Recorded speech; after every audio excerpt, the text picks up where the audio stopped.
اعوذ باللہ من الشیطان الرجیم بسم اللہ الرحمن الرحیم اللہم صلی علی سیدنا محمد وعلی آل سیدنا محمد وآلہ وصحبہ وبارک وسلم۔ السلام علیکم ورحمۃ اللہ وبرکاتہ۔ خاص طور پر آج کی ویڈیو 10ویں جماعت کے طلباء و طالبات کے لیے ہے۔ سورۃ الاحزاب رکوع نمبر 2 سے ہم آج دیکھیں گے مشقی سوالات کہ سوال کس طرح سے بدل کر آ سکتے ہیں پیپر میں، لیکن جواب ان کا ایک ہی ہوگا، جیسے کہ آپ کو نظر آ رہا ہے سامنے۔ سورۃ الاحزاب کی روشنی میں بتائیے کہ غزوہ احزاب میں اہل ایمان کو اللہ کی تائید و نصرت کیسے حاصل ہوئی، یا پھر غزوہ احزاب کے موقع پر 2 انعامات ربانی تحریر کیجیے، یا پھر غزوہ احزاب میں اللہ تعالیٰ نے مسلمانوں کی کیسے مدد کی۔ یعنی سوال کو بدل کر کیا جا سکتا ہے تاکہ آپ کی ذہنی آزمائش کی جا سکے۔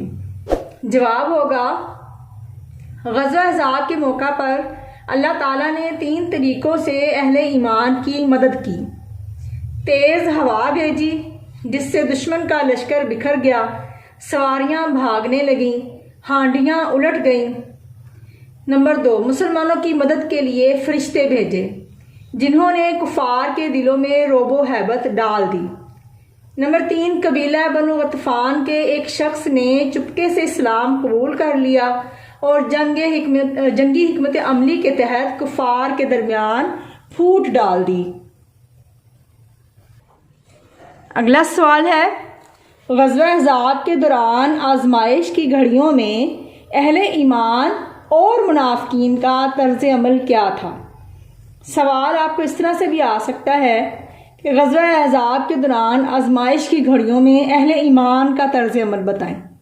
ایسی صورت میں صرف اہل ایمان کا طرز عمل بتانا ہوگا۔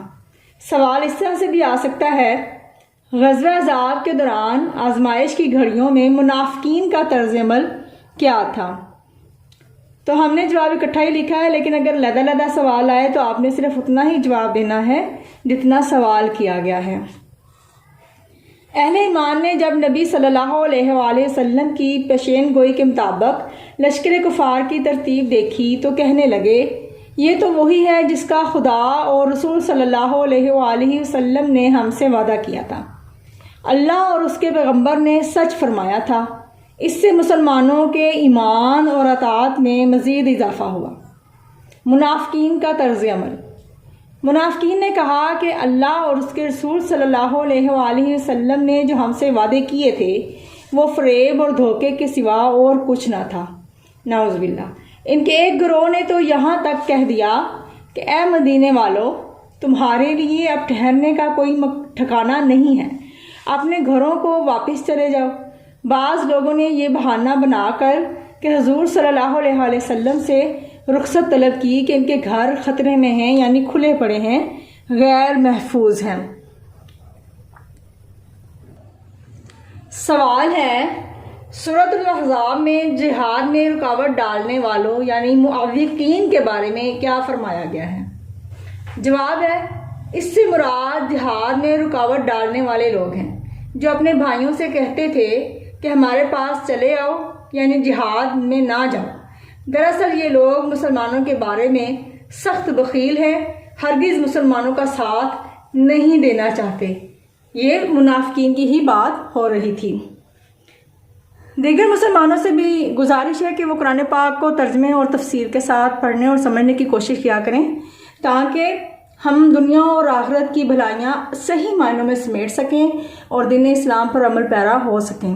اللہ رب العزت ہماری غلطیوں سے درگزر فرمائے اور ہمارے لیے دنیا اور آخرت میں آسانیاں پیدا فرمائے۔ آمین ثم آمین۔ وما علینا الا البلاغ المبین۔